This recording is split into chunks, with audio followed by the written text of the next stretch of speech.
It's Waxing Lyrical, baby. Hello, Waxers, and welcome to Waxing Lyrical Mains and Duts. I'm your host, Mains. My colleague, freshly shaven but slightly asleep, it's Mr. Neil Dutton. How are we, Neil? I'm not asleep. It is the angle of the camera. Okay, well, maybe you should get like eyes that open. Cool. Don't see the appeal. Don't see the appeal. No, walking into stuff is a way forward in life. Neil, we're back a week after only being there, which can only mean one thing: another interview. Not just any interview. A man who brought us numerous other guests through our show, basically through his family tree or his podcasting tree, so to speak. Yes, that's right. We have Dave Dameshek on the phone. When I say we have Dave Dameshek, open things. We don't. Neil does.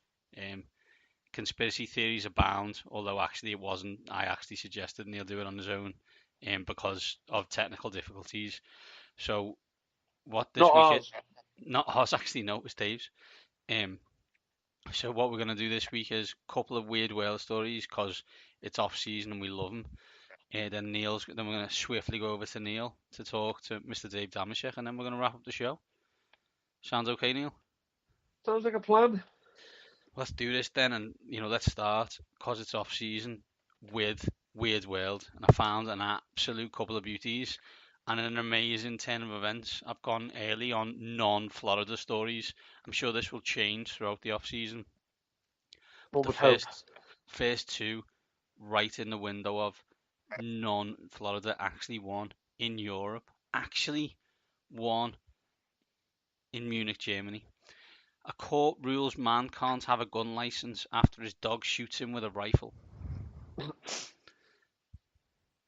A court in Munich, Germany said it must be assumed the hunter will handle firearms and ammunition carelessly in the future as well. A court has ruled that a dog owner isn't fit to carry firearms after his dog shot him with a rifle.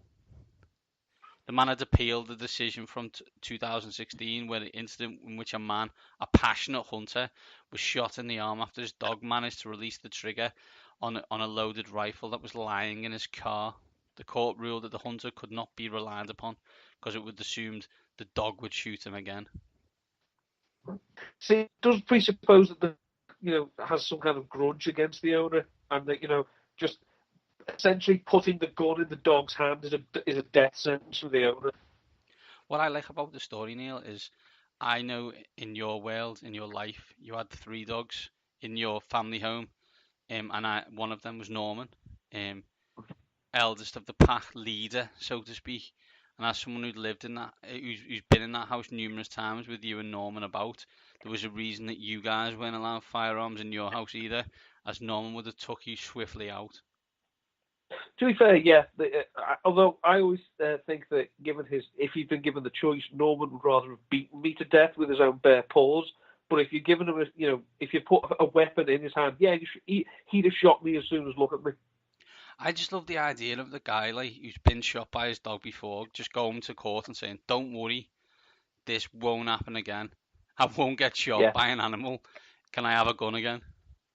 I've learnt my lesson, and so has my dog. Now, about that gun. Yeah, you can just imagine, if you got any witnesses, yes, officer, I call Fido to the stand, as Fido's going to testify that he will never, ever shoot me again. He is a very good boy. As Fido's about to come to the stand, Fido looks around and sees that his uncle, a dog from Sicily, has turned up in the court, and therefore the dog can no longer speak. Bit of a Godfather reference for the youngsters there. Yep, well played as well. Thank you. Don't we love?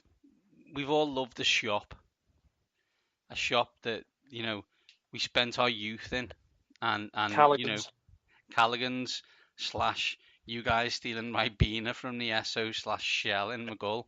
Allegedly, obviously. Although I'm sure we've gone past the world where statute of limitations will go on that. But no evidence. No evidence. But have you ever loved the shop enough to get married in it? Well, you've only been married once. I can confirm, as someone who's been married twice, I've never thought about doing that. That's the fault. Well, straight away, the fault is with you. You never thought of doing it. Exactly. Vermont couple married at Walmart where they met. The bride wore black, but it wasn't the most unusual thing about the wedding in Berlin, Vermont. Ironic.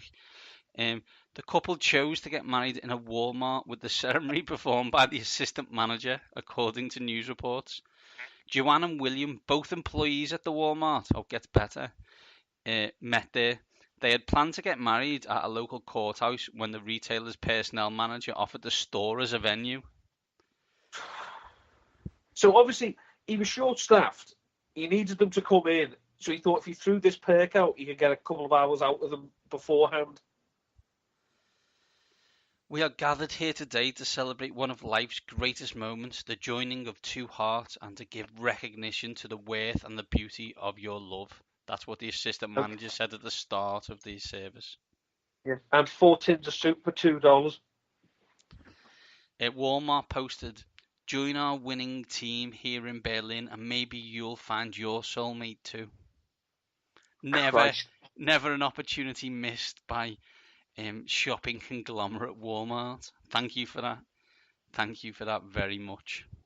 That's, it's the love story the 21st century didn't need. It didn't. It didn't.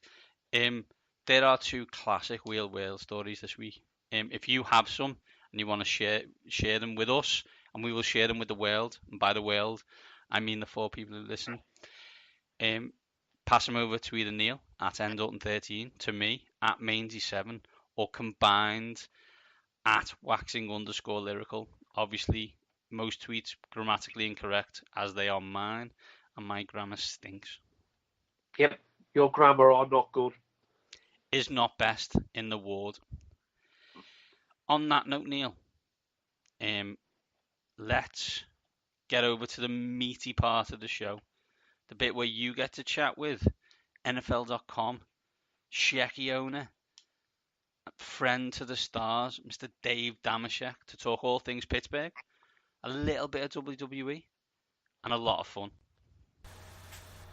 So in the past, we have spoken with Adam Rank, we spoke to Handsome Hank, we spoke to the ATN boys, we spoke to Marcus Grant, but this is the first time we heard their voices was on this man's podcast. It is the man himself, Mr. Dave Dameshek. You know, from the Dave Dameshek football programme, from Daves of Thunder, the Sheckies. You follow him on Twitter at Dameshek. Dave, welcome.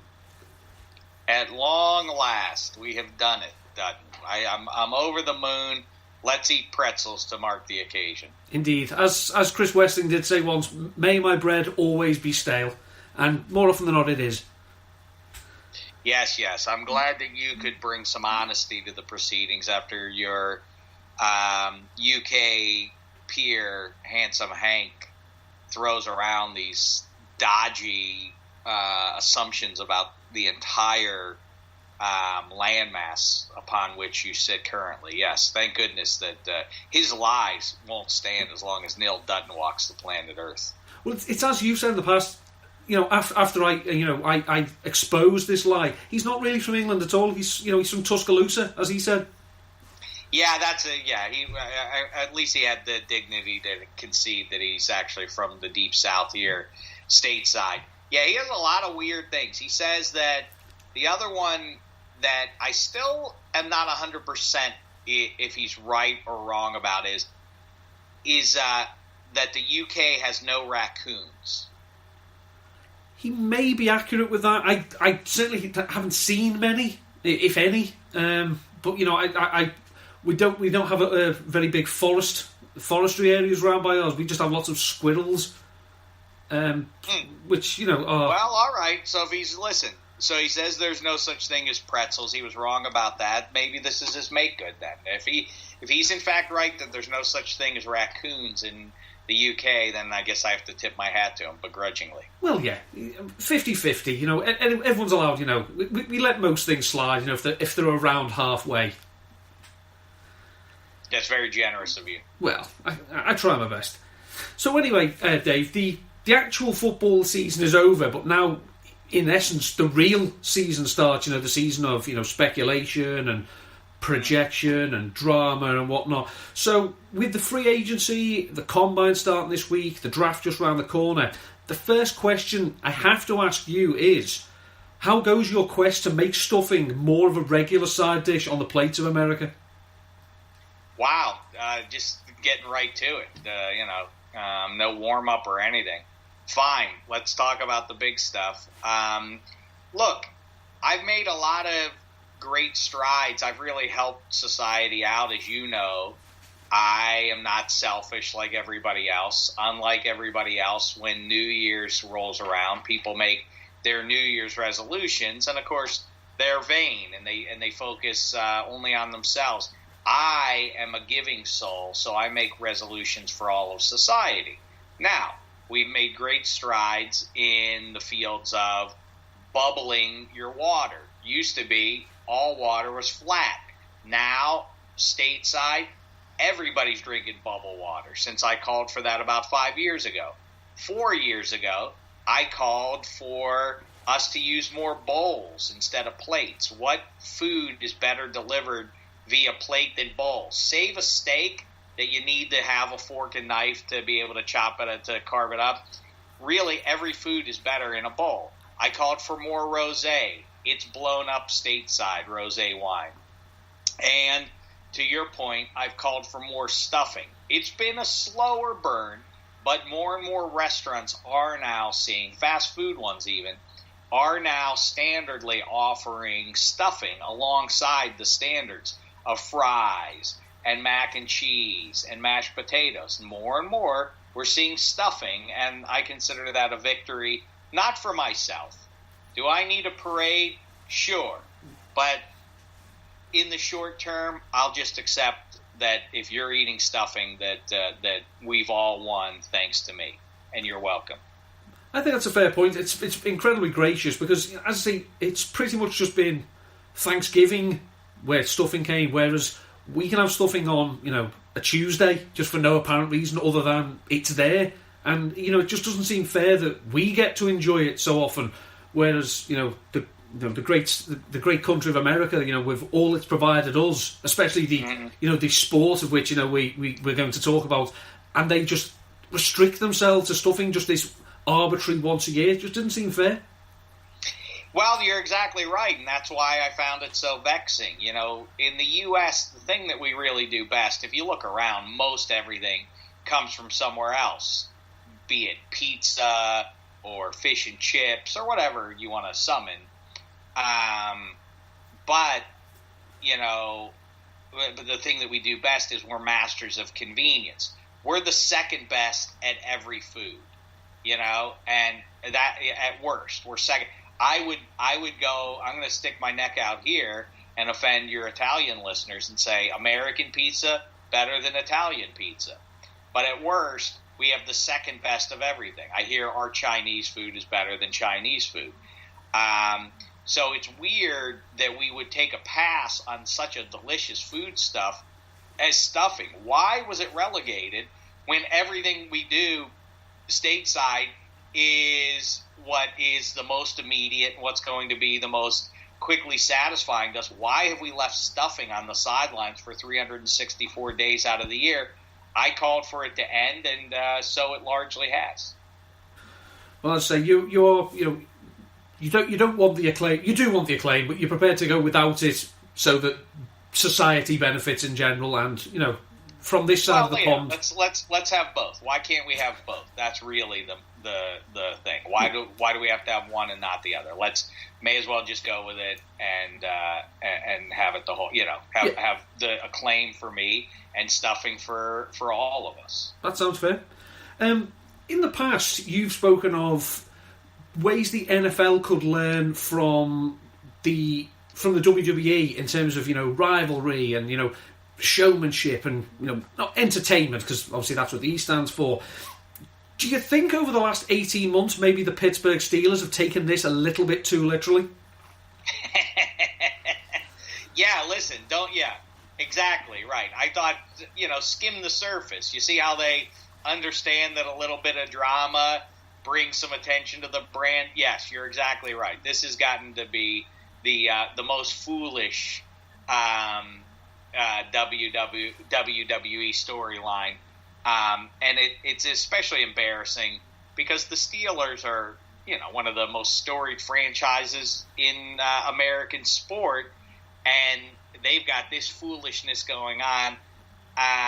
So yes, let's hope that we can get back. But at this point, I think it's fait accompli. It's been declared by everybody here in February that the Cleveland Browns are the team to beat. I just, I hope the Steelers can find their way out of the basement. That's the best we can hope for, because now it's, if you listen to everybody, it's, the Browns are the prohibitive favorites with the legendary Freddie Kitchens calling the shots and the unstoppable Baker Mayfield.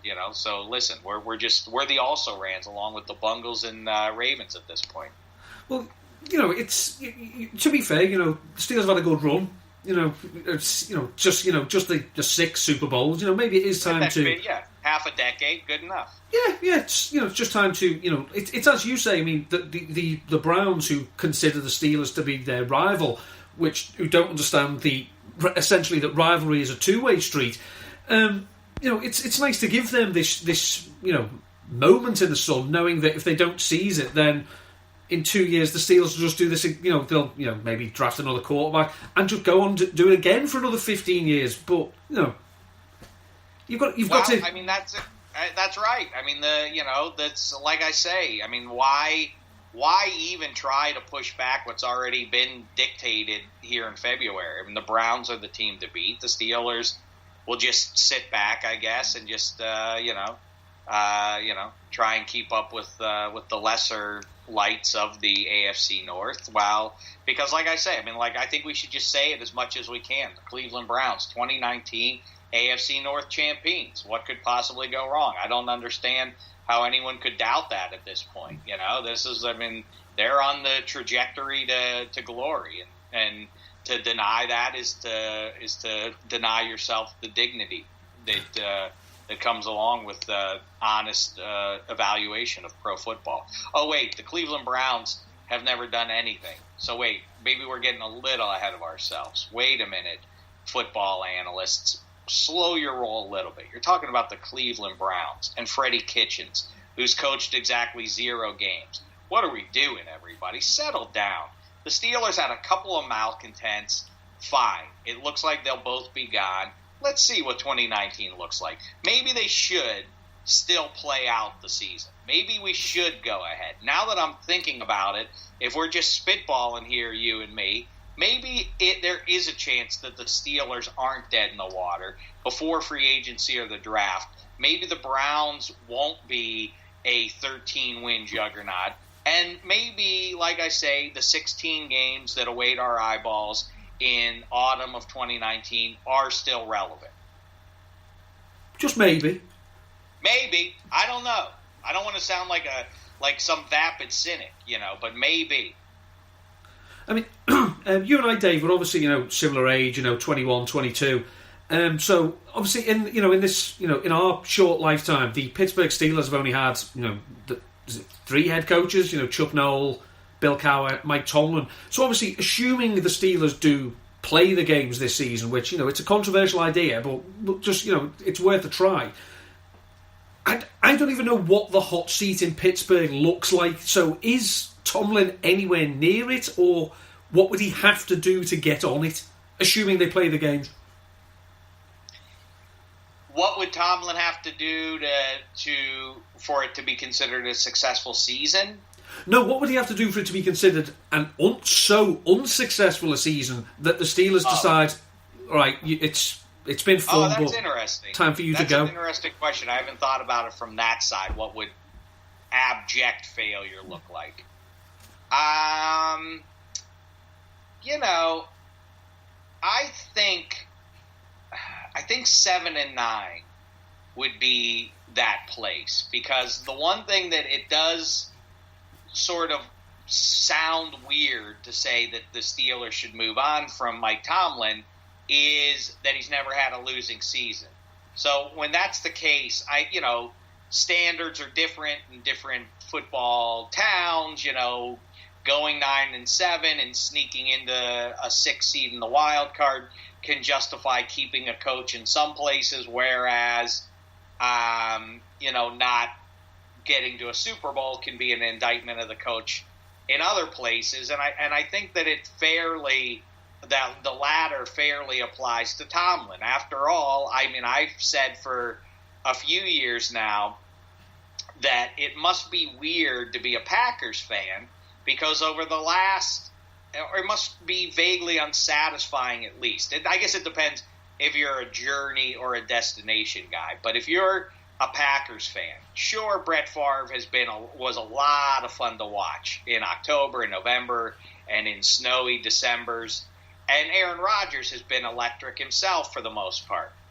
But in spite of that, for 27, 28 seasons now, they've combined to win the same number of Super Bowls as Joe Flacco and Trent Dilfer brought to Baltimore. So that, like I say, is unsatisfying. By that same token, then the Steelers have had a Hall of Fame quarterback. They've had the best wide receiver in the NFL since Randy Moss, at least. And they had the best running back in the NFL for 5 seasons, and they didn't even get to a Super Bowl, and they did get to one AFC title game where they got embarrassed by the Patriots.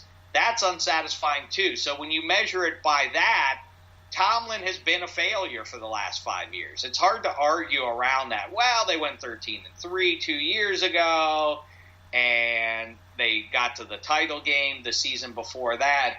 But don't the pieces indicate that you should be that is the level you should be reaching? So anyway, long-winded answer. I think if they slide back, assuming that there's no Le'Veon Bell and no Antonio Brown, and a return to form to the extent that they play the much ballyhooed, much mythologized Steeler brand of football, which is running the ball and being rugged and playing good defense. If they attempt to go down that path and it doesn't work out to at least have a winning record, I think then you could reasonably see the Steelers moving on from Mike Tomlin after this season.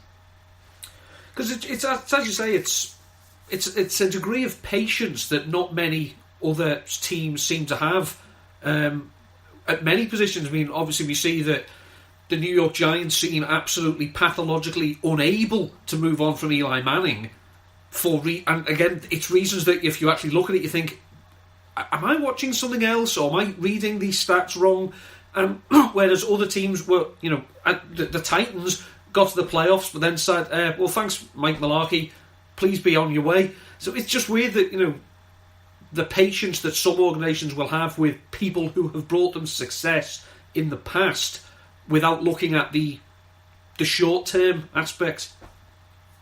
Well, if I can steal from Goldilocks, I think there is something in the middle there, but maybe that leans more towards that conservative approach, not the quick trigger to fire somebody at every wrong turn.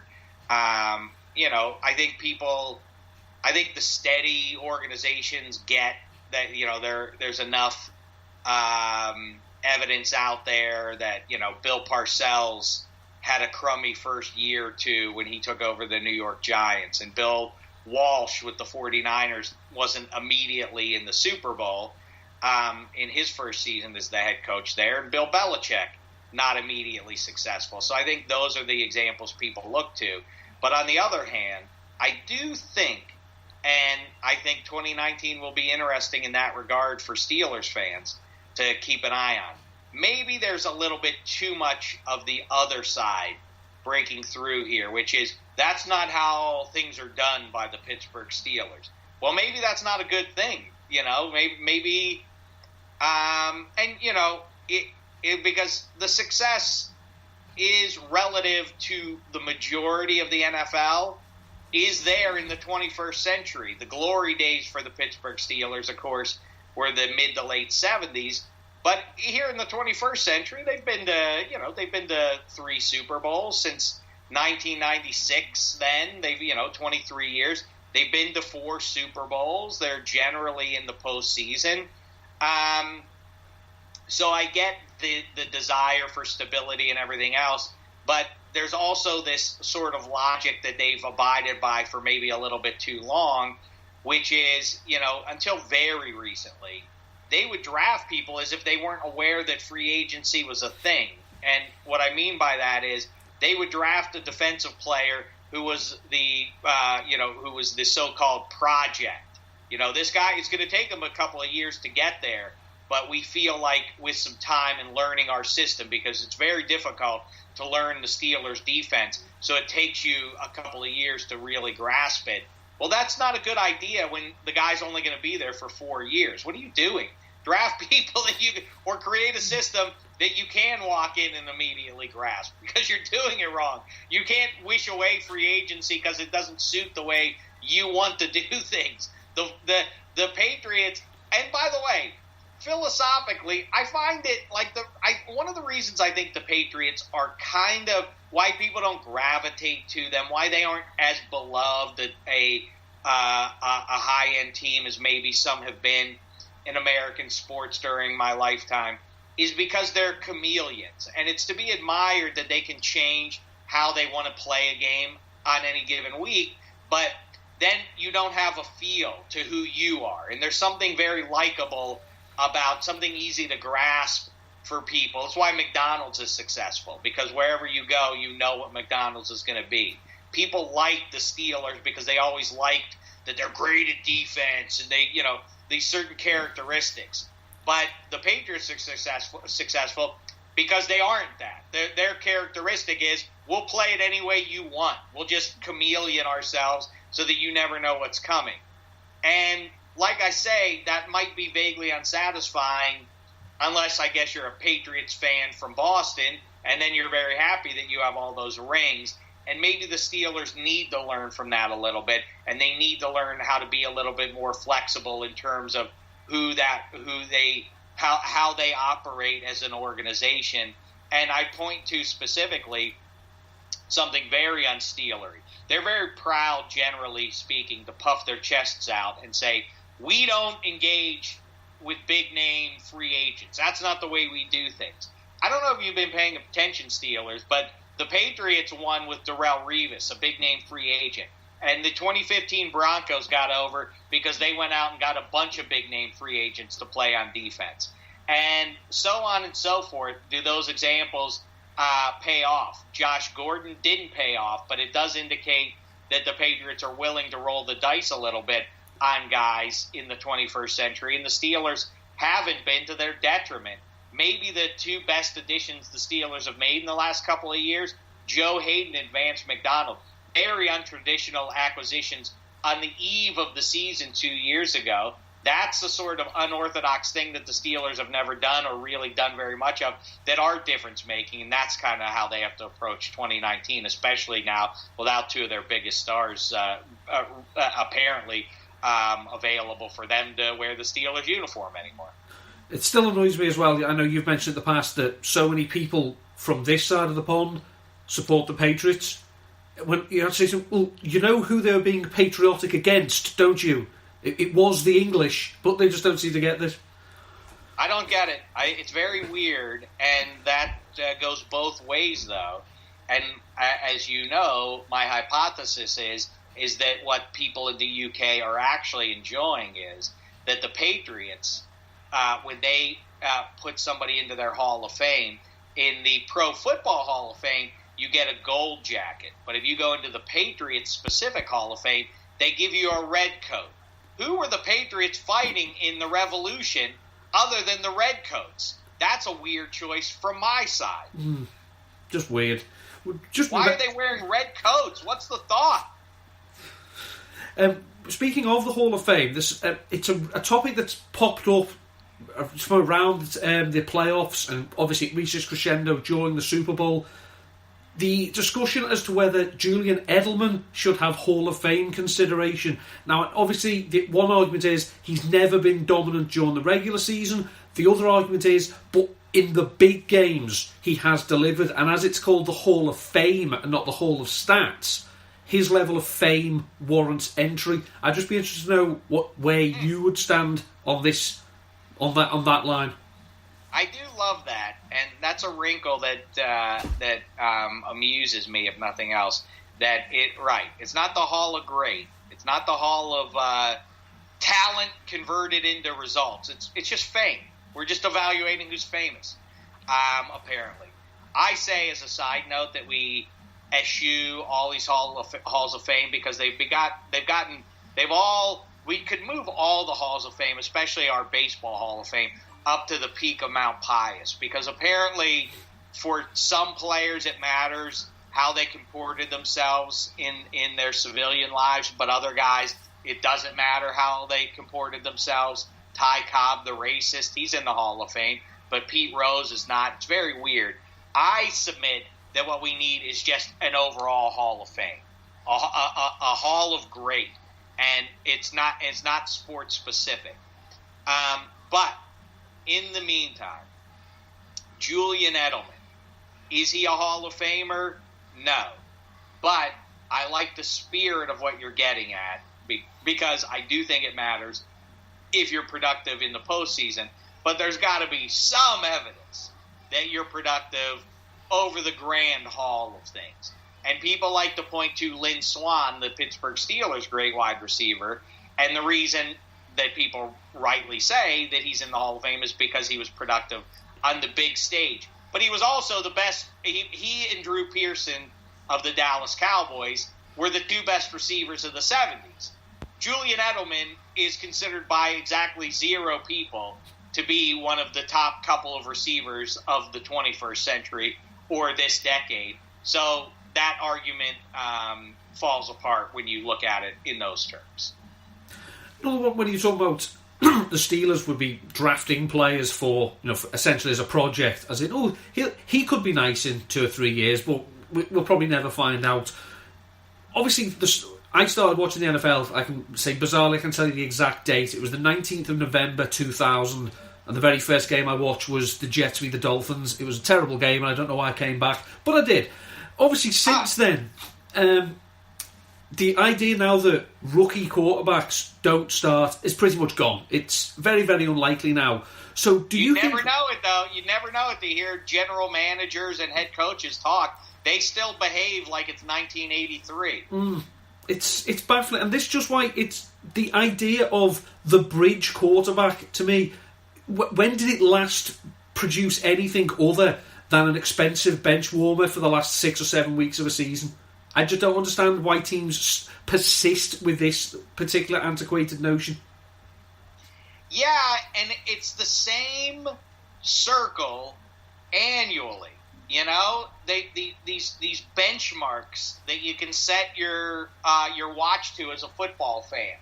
As I declare every November or December, let's just jump past the combine, or the combine more rightly pronounced, and get to the draft immediately. Because what we're about to endure is announcements that there's no quarterback in college football right now as college football season wraps up in the autumn. There's no quarterback right now out there that is worthy of a first-round pick. And by the end of it, there will be 3 to 5 quarterbacks drafted in the first round. Now, so we're at that stage now already. We're hearing who those names are. What we're also hearing is the Giants do intend to bring back Eli Manning. They also would like to bring in some competition for him. The Denver Broncos trade away to get Joe Flacco, but they also would like to bring in some competition for him. Choose. It's the QB paradox. 1 + 1 = 0. Just because you bring in 2 mediocre talents does not equal having 1 viable one. Either stick with Eli Manning and build around him, because he only has few precious games left in 2019.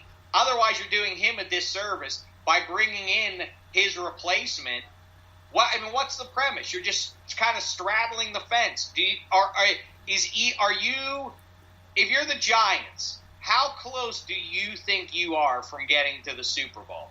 If you think you're a player on the offensive line away, or an offensive lineman in free agency and some splashy player in the draft away from getting to a Super Bowl, then that's what you should do. You should draft that guy and not take Dwayne Haskins or another quarterback, because then you're going 1 + 1 = 0.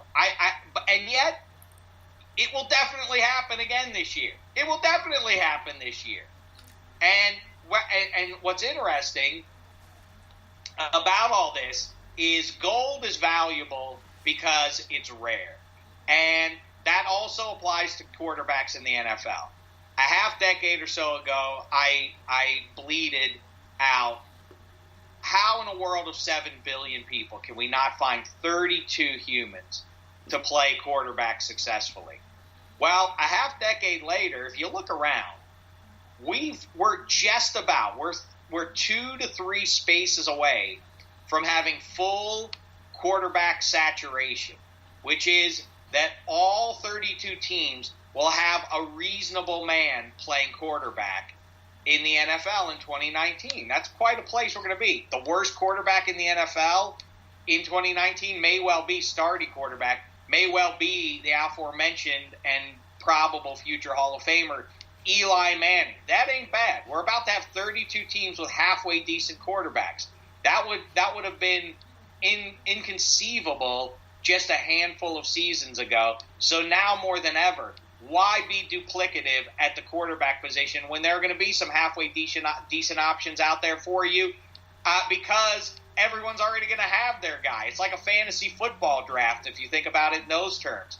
When you're going through it, you could be like, oh, wow, there are only 2 good quarterbacks still left out there for me to draft.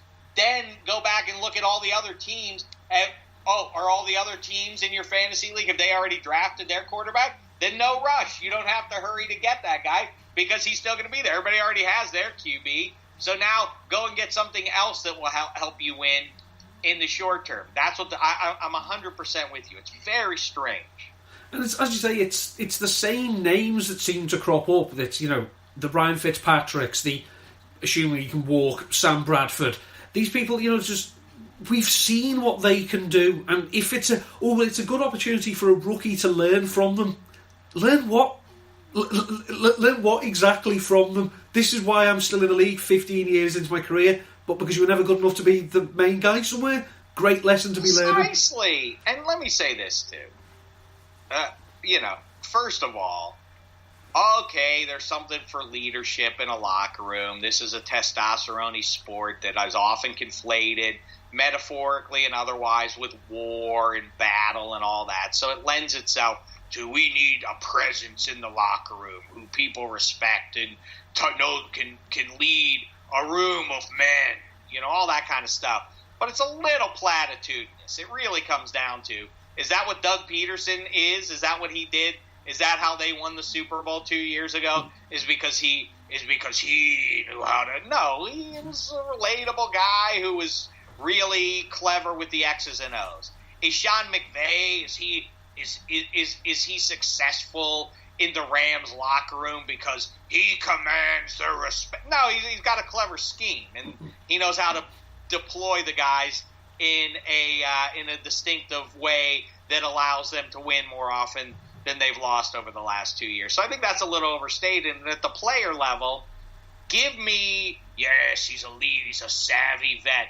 All right, I'll guess what? I'll take the talented youngsters, and I'll beat you. You can have all your savvy vets, and I'll take all the more physically gifted young guys, and I'm pretty confident that I'll come out on top most often. I think there's a whole generation of war films where the grizzled old vet would take the young pup under his wing, and the young pup would always end up dying first. I think that may have led to this idea of we always need the old guy in the end. Yeah, right. It's a little, maybe as with most things, you can refer what's going on in society presently to an 80s action movie. And in this case, that would be Lethal Weapon that I think you're invoking there. Riggs and Murtaugh and Riggs, young, volatile gun in Martin Riggs in the steady hand of Murtaugh to Roger Murtaugh to try and even things out there. But ultimately, to your point, to our point, who do you want if your life is in peril, breaking the door down with a room full of bad guys? Obviously, it's going to be Martin Riggs. Of course. So, last question for you, Dave. Obviously, we've waited patiently to get you. It's been absolutely fantastic speaking to you. But this again is another of those questions that I think when people sit down and think about it, they'll realise they've not dedicated enough time to it. And that is, Who is the bigger jerk out of Aquaman or Ryder? Well, I think you have to look at in the same way that people now here stateside don't have proper respect for The Simpsons for what it is, which is the funniest TV show in American history. People now denigrate it a little bit. Youngsters do. They don't understand that without The Simpsons, there is no South Park. So by that same logic, Aquaman's the OG jerk. He's the first one to be celebrated for taking advantage of our earthbound peers. Human beings don't rule the planet because we're the most physically dominant. It's because of our intellect. And that sounds like praise, but you know what? Once in a while, those powers can be used for evil, and Aquaman clearly is using his. And I say loosely human because I don't even know if he's a human. I don't know what he properly is. I guess he couldn't be human. Where is he from? What's his story? I don't know. And you know what? I don't care to know. All I know is he's abusing those poor dumb fish. Everybody knows fish are dumb. Save the hey, dolphins, don't waste your time with letters. You're the exception to the rule. We know you're smart. Although I think that's a little overstated too. If you're that smart, you would learn how to tell us what you want a little more clearly than with all those beeps and clicks and clacks. Anywho, I'm getting sidetracked. Aquaman, he does the double whammy. First of all, he says, hey, look out, here comes a nuclear-armed submarine in the hands of the bad guys. Hey, killer whales, why don't you go do something about that? And then they do it because they're too dumb to know that he's just throwing them in front of the, he's like a politician holding a baby up in the line of fire. Like, you go do it. But then what he does at the back end, when the nuclear sub has been successfully scuttled and now the nukes are in the arms of the good guys, Aquaman's the one who gets the parade. I did it again! Aquaman, come over to the Justice League. We're going to crack some champagne in your honor. You've done it again, King of the Seas, or whatever they call him. And does he ever go like, no. I mean, listen, I wouldn't feel right about that. It's the equivalent of Lady Gaga getting up there and being like, who do I have to thank? Me. No one helped me get here. It's just me. That's what Aquaman does. You stink, Aquaman. It's pretty much the answer I thought. The problem I have with Ryder, especially, I overwatch these shows with my little girl, so I overwatch Paw Patrol and Fireman Sam and Postman Pat, and I come up with these questions that they're hoping the average child who's watching it will never, isn't even thinking this. But it's just it's the idea that this village or town, wherever it is, has contracted all of its major emergency services out to this 10-year-old boy and his dogs. And it just strikes me that if I wanted to create an incident in Adventure Bay, it would be very easy to stage manage. Just That's right. Start a fire somewhere. And they all go. It's never just the fire pup. They all have to go stick their oar in. Well, you've left the bay and the watchtower completely undefended. Martial law has ensued. And, we could have a Red Dawn situation. Well, I mean, you raise an interesting potential emergency for Ryder and company, and you know what? I think that really is the bottom line. With if you're asking Aquaman or Ryder who's the bigger jerk, you get it. You just mentioned your little girls; they're sponges. What Papa Dutton teaches them is all they know. And Ryder has been imbued at a very young age with a responsibility that, sure, obviously, what standard are we going to hold him to? He wouldn't get a big head. Who among us wouldn't if all the grown-ups in town turned to you to resolve all their civic issues, And so what did Ryder do? I mean, on some level, I don't want to have it both ways and, denounce Aquaman over here and praise Ryder, but the kid showed some gumption. He's like, what can I do? We're a lawless town here, and the neighboring town is better than ours, and that's a black eye for everybody who lives here. And how can I make it better? Well, I'm not gonna put my own neck on the line, but I will do the next best thing. I'll put my gaggle of pups out there to save the town, and so they have. And he deserves some credit. Are we to believe that those Chase? I mean, really, Rocky is maybe the most impressive of the gang. He's really the utility player for the Paw Patrollers, but Sky also. I mean, she flies. She knows how to operate a helicopter. Like Aquaman just says, like, "Hey, Octopus, go do something." Like, that's understood. Like, hey, I'm limited with what I'm capable of doing, Aquaman. I have my 8 arms. I could use those. Like, yeah, do that. That's what. Like, he's just using what they have. Ryder's gotten the extra mile, and he's somehow, I don't know where, it would be a great backstory, like how he trained Sky in the ways of helicopter operation. Like Ryder, I think we can glean from, if we're going to fill in this backstory, did Ryder teach Sky how to fly a helicopter one week, and then the next week he taught Rocky how to use a backhoe, and the week after that he taught Marshall how to run the fire hose and extend the long ladder? I mean, maybe there's room to praise to resent Aquaman and give Ryder praise. This has really been an eye-opening 5-10 minutes for me. Well, absolutely. This is, you can have some people on, we can ask the questions, we'll get an answer, and ultimately, we've not done anything. We've not contributed to the human condition, as it were. Whereas I think the last few minutes, I think we both, I'd say it's been eye-opening for both of us. Well, I mean, that's a credit to you, the interviewer, for taking me into some uncomfortable areas. Was I the whole time through just able to sit on cruise control? No, I wasn't. But you know what? Bully for you. And I think that this little bit of soul searching out loud has led to a better Dave.